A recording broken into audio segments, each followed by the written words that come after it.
We're here to inspire, inform, and connect a community of entrepreneurs. I'm Alex Worley. This is Business Rockstars, and today's rock star, Lizette Espinosa. She is the co-founder and president of Infanttech. Thank you so much for being here. Thank you so much for having me. I'm really excited. Oh, good. Yeah, and you created a business as a solution to a problem that you had. So tell me about what that problem was. So the problem that my husband and I had was that we could not see our newborn baby when we were driving in the car.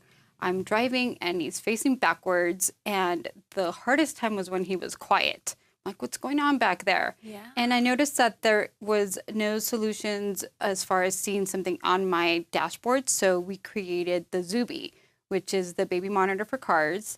It's got day and night vision, and when I use it, I absolutely love it because now I have just quick glances in the front, and I know that I give moms a peace of mind when they're driving with their babies in the car. Yeah, that's got to be a great feeling. So you found this opportunity, but you were an attorney. So what made you go, you know what, I know that there's an opportunity here and I want to jump on it and create a business? I think when you start with the business idea, one of the things that we had was that people started saying like, wow, that's a great idea.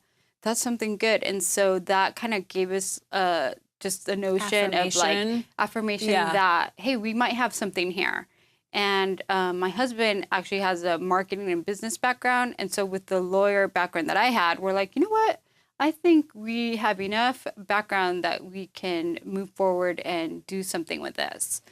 Yeah, because entrepreneurship is not for everyone. There's a lot of ups and downs. So even if you come up with a good idea, that doesn't necessarily mean you're going to be successful creating a business around it. But at least you had some really valuable experience. Tell me a little bit more about that experience that you gained as an attorney that really helps you today. You know what? I'm actually really blessed that I have the legal background. First of all, then people don't expect it. It's like, oh, you're an attorney? I'm like, yes, I am. Drop the mic. But I use it every single day because you're going to be reviewing contracts. You're going to be talking to somebody. I actually did do litigation, so at the back of my head, I'm always checking. You know what? Is there something I need to check out for? Products liability. Since we do have a product, we made sure that our Zuby was crash tested. We have the smart temp thermometer as well, and so everything that we're putting out there, let's make sure it's safe. We look at regulations. So my background as an attorney allows me to kind of look at those things. For patents and trademarks, we made sure that we trademarked our name. We're getting our patents filed. I have a patent attorney, but I can follow my conversations with him very easily. And even with our manufacturers, contracts, what are we looking at? What are the specific clauses that might help? There's some things that are standard, and those you can peruse really quickly, but there's some where it's like, no, I really need to pay attention to this area or this other area. And it's like speaking a different language. So what advice do you have for new or aspiring entrepreneurs legally that really think about this or dot this I and cross this T? Well, number one is, I know you need to share your idea with somebody because in order to move forward, you're going to have to tell somebody. So definitely get an NDA, your non-disclosure agreement. You can find them easily online. Even for friends and family, do you suggest that? No, I would suggest it for someone that maybe is going to help you like on the manufacturing front, someone that maybe been a financing. Anyone that's strictly a professional relationship, make sure they sign an NDA. Yes. Okay, good advice. Anything else? There are certain things where you do need an attorney and you don't need an attorney. So one, let's say if you do have other partners, be very clear on what you guys are going to agree on beforehand. It's interesting, but it's when you're entering into a business relationship, everybody's always happy.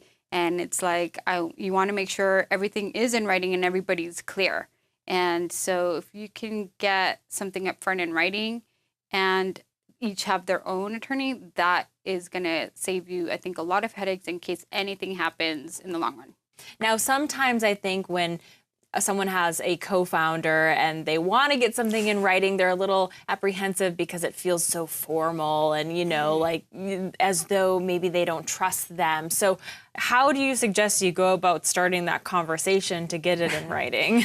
You know what's the easiest thing is look at other life instances where you have contracts. So the easiest one is car insurance. Yeah. So nobody likes to talk about it, but it's required. It's like, hey, I have a car insurance just in case we get into an accident. Yeah. So same analogy. So with the business, like, hey, I know everything's great right now, and I just want to make sure that we're both protected. So in case something happens, we'll just insure ourselves by having an agreement. So much more when we come back with my guest, Lizette Espinosa, co-founder and president of Infanttech.